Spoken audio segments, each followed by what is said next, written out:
All right, so we're on problem 3 of practice exam 1, and we're trying to evaluate this indefinite integral of the square of natural log of x with respect to x.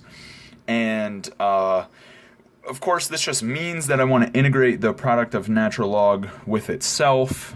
But we should be very careful in jumping to thinking about it like this, because in fact this will not help us, so probably just forget I even said anything along those lines. Alright, so what should we do if we're not going to think about it like that? So what I actually want to do is I want to integrate by parts, and so the way that I'm going to do this integration by parts is I'm going to say my u is just natural log squared. So I have natural log of x squared, and it doesn't really matter where you write the square as long as you don't just put it on the x. But of course, this is natural log of x times natural log of x.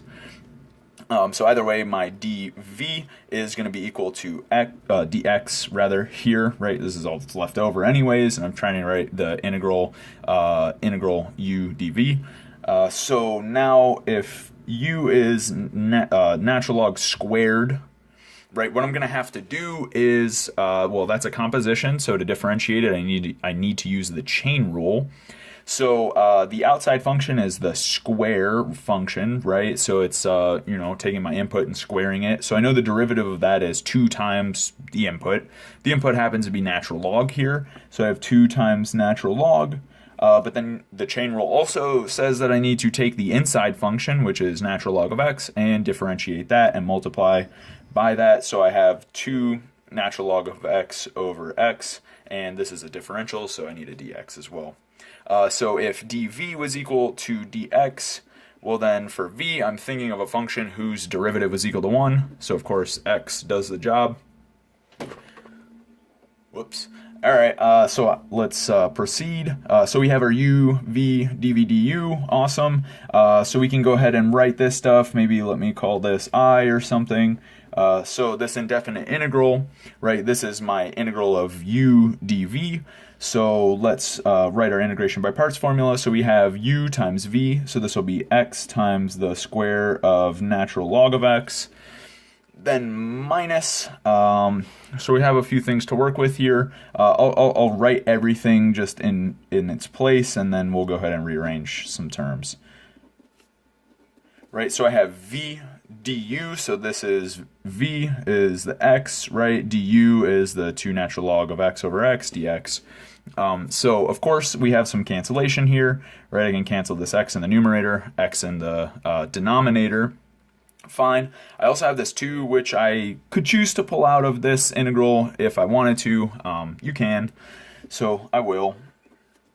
So x times natural log squared x minus 2 times the integral of natural log of x dx.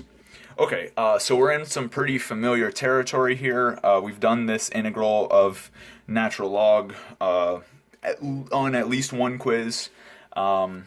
We're gonna do it anyways. So either way, just to refresh your memory, right? The way that we do the indefinite integral of natural log of x is we do it by parts, right? We integrate by parts.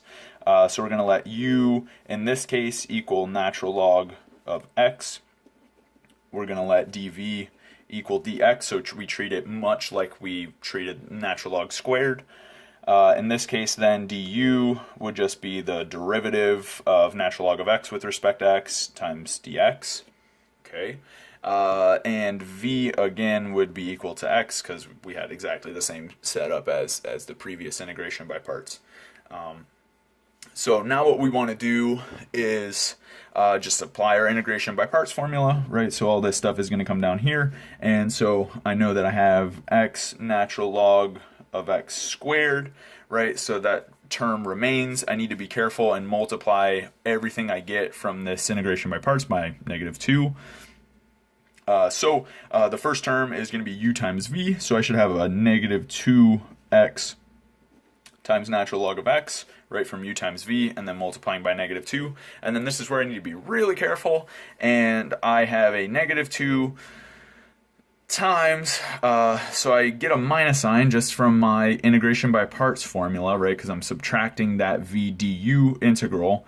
So I have negative 2 and then a negative sign from that, so they'll cancel and give me a plus 2 integral of x times 1 over x. So, okay, I'll write it, and then we'll just go ahead and cancel those terms, of course.